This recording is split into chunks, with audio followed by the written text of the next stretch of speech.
Hey y'all, Scott here. Ha, I bet I had you fooled, didn't I? I'm not Scott the Woz, but if I was, I'd want to talk about virginity. Remember 2010? Ah, 2010. 10 years ago, when Facebook was on top of the world. Remember 2010? When your Facebook feed was full of game requests. Whether it was Farmville, or Mafia Wars, or Cityville, or The Sims Social. So many stupid games. And driving people absolutely crazy with the game requests. Ah, those were the good old days when you came home from school or work and all you had to do was sit down in front of Farmville for 17 hours. Facebook has had a bit of a love-hate relationship with gaming.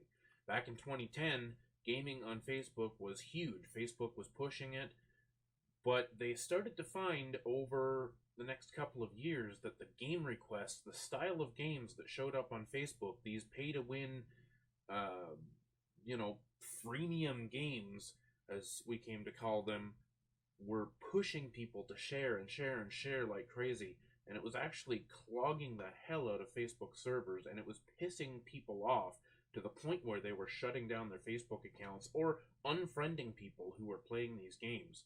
So I wanted to take a look back at 10 years ago, at the games that we were playing 10 years ago. Are they still there? Is Farmville still a thing? Is Mafia Wars still a thing?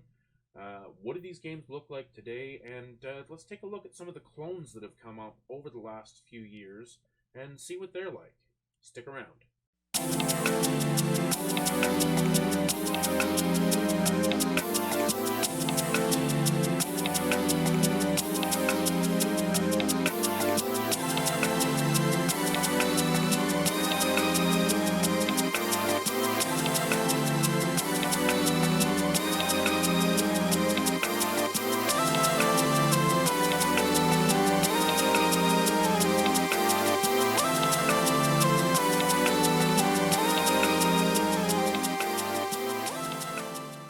Farmville was created in 2009, and by 2010 it was one of the most popular games on Facebook.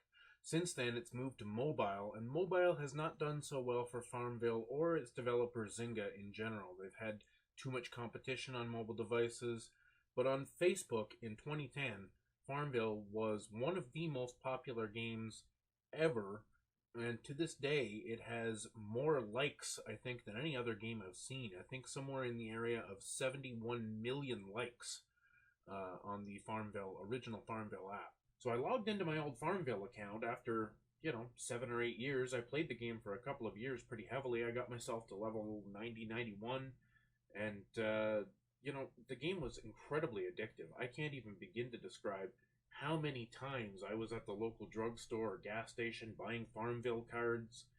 I must have spent $1,000 or more on that game over the couple of years that I played it. Farmville, at the time, was something absolutely new in that you had this ever-building environment. Now, some say Farmville was a clone of games like Harvest Moon, but it really wasn't. Farmville was its own thing, and it was because of that pay-to-win mechanic, because of that freemium mechanic, it gave a sense of urgency and a sense of wanting to continue playing, day after day after day, because there was constantly new items being released, seasonal items. You'd have special trees or special animals that would come out for Easter or Christmas or Halloween. There would be all kinds of events and quests and special items that you could get, but you needed to spend money in order to really participate in those things. You needed to quite often buy a certain premium tree and harvest it several times in order to, complete a quest and get the ultimate reward. So, Farmville for a lot of people was kind of like World of Warcraft was back in the day, where it was actually creating problems in families because people were spending so much money on this game. Zynga really knew how to get money out of people's pockets. I have a lot of respect for Zynga in one way because they created some incredible games, but man, they were really predatory. And the way the games were set up, they were set up to condition you to almost a Pavlovian response where you'd get all the bells and whistles, the dings and whoops and things like that, and you'd get these pop-ups and you'd get these limited time offers, and it was like, just got to go get another $20 card. I got to do this. I got to do that. And it's like, if I just do this little bit, then I'll be able to do this whole bunch of stuff that will open up this and unlock that, and then I'll be able to do this, and so it was really kind of a predatory situation, and that has carried on to this day. Although all the game requests have disappeared into their own tabs, these games are still carrying on to this day. I've played a few of them, and I'm going to show you.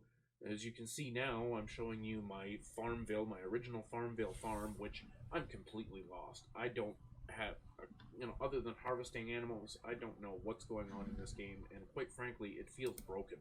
It's laggy, it's hard to navigate. Honestly, I don't think I could ever play this game again. So then I moved on to FARMVILLE 2, which I also played back in the day. And FARMVILLE 2 was interesting because it took it away from just a farming game and introduced story elements and quests and different lands to go to, and it was pretty interesting too. I played that for a while. I don't think I got anywhere near as high level as I did in FARMVILLE 1, but let's take a look. Well, FARMVILLE 2 seems to be broken too. However, there are a few other games, I guess we could call them FARMVILLE clones, that are worth looking at in 2020. FARMVILLE spawned a whole genre of clone games. Not only its own sequels, FARMVILLE 2, and then some expansions or side games, FARMVILLE 2, Country Escape, and Island Escape, but there are so many games based on FARMVILLE or similar to FARMVILLE that came out in the couple of years after FARMVILLE, trying to get a piece of that success. Games like Heyday, that was released in 2012, Family Farm, which was released in 2016, Happy Farm in 2008, Yo World in 2008, Good Game Big Farm. So many games that just one after another, all trying to capitalize on a piece of that success, and all of them getting maybe 100,000 players or 1 million players, but nothing close to the tens of millions of players that FARMVILLE had. Let's take a look and see what we can find. Alright, here's the game I've been playing most recently, and I've been playing this with my kids. All three of my kids have played this a little bit, not to the extent that I have, but this is called Happy Acres. Happy Acres is pretty similar to FARMVILLE in that it's a straight-up farming game.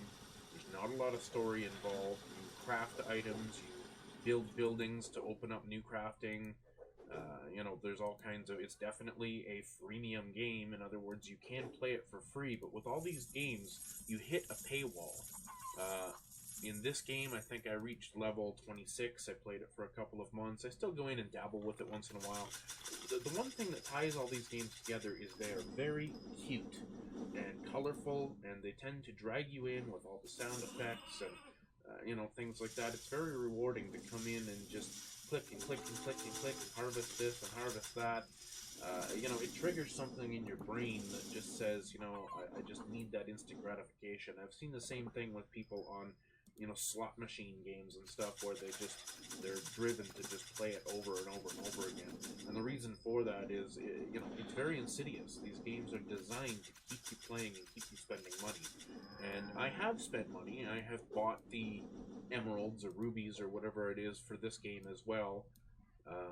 Not too much. I bought, I don't know, I might have spent $50 or $60 at one time or another in this game, and I think I gave my daughter $10 a couple of times for her account. And so, these games are definitely designed to make you spend money if you want to get anywhere in the game, if you actually want to accomplish the goals, the missions, and things like that.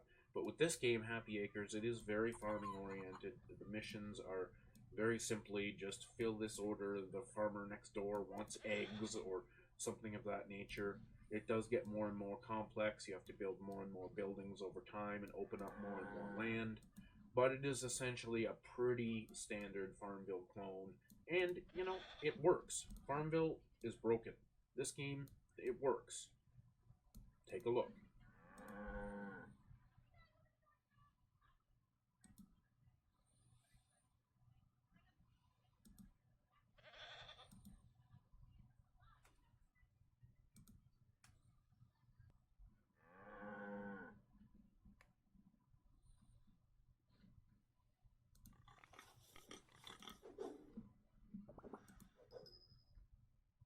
So here we have Tonga, the island farm.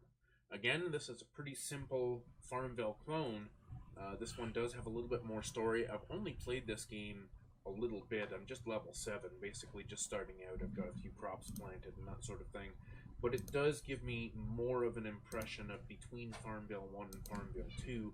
In other words, it does have a little bit of a story, a progression of building, exploring the island and, that sort of thing. But you're also farming, you're cutting down trees, you're harvesting things like rocks and stuff like that to get building materials.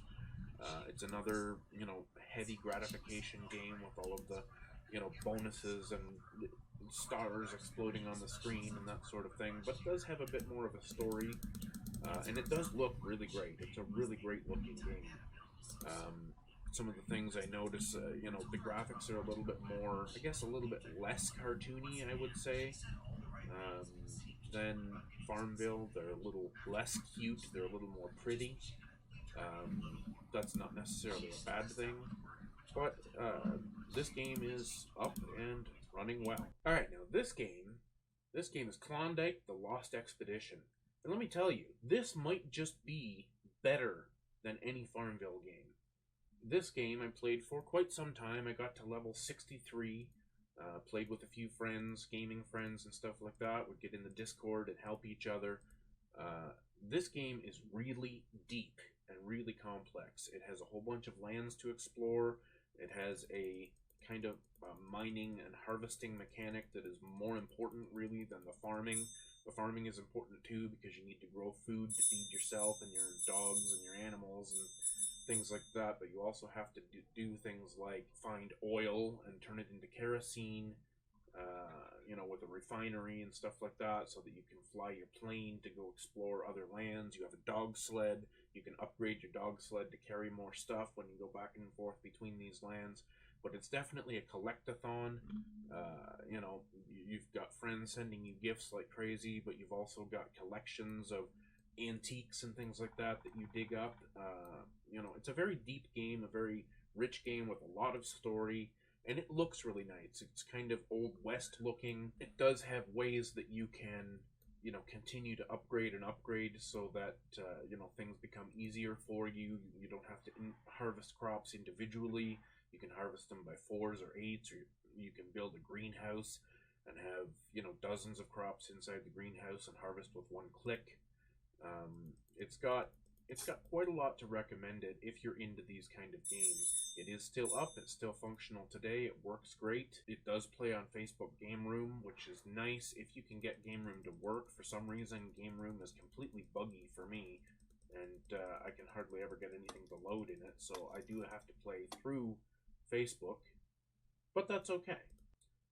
We are going to be having some problems with Flash coming up here in the next year or so, as Flash is getting disabled everywhere. Hopefully they'll get the issues fixed up with Game Room. But I would highly recommend Klondike if this is your kind of game. This is something you're interested in. Alright guys, so what are your experiences with Facebook games? Did you play Farmville? Did you play something like Cityville or The Sims Social, Mafia Wars, one of those fish tank games? What are your memories with Facebook gaming back in 2009, 10, 11, 12? How old were you back then? Were you in your teens, or were you a little bit older? I know a whole lot of senior citizens and housewives that still play a lot of these games today. And, the games kind of get a stigma of being, for little old ladies or something like that. But you know what? To me, it's actually kind of great to see that there are games out there that capture the attention of the older audience. It would be great to see my mom or my grandmom playing a game. And so what are your thoughts? What do you think of these kind of games, the predatory practices of these freemium play-to-win games? Have you ever got sucked into one of these games? How much money have you spent on a freemium game in the past? Let me know in the comments. I'd love to hear it. If you haven't subscribed already, please go ahead and subscribe. It would mean the world to me. I'm going to be putting out at least a couple of videos a week. All kinds of interesting stuff planned for the next couple of months, so stick with me, stick around, and stay classy, guys.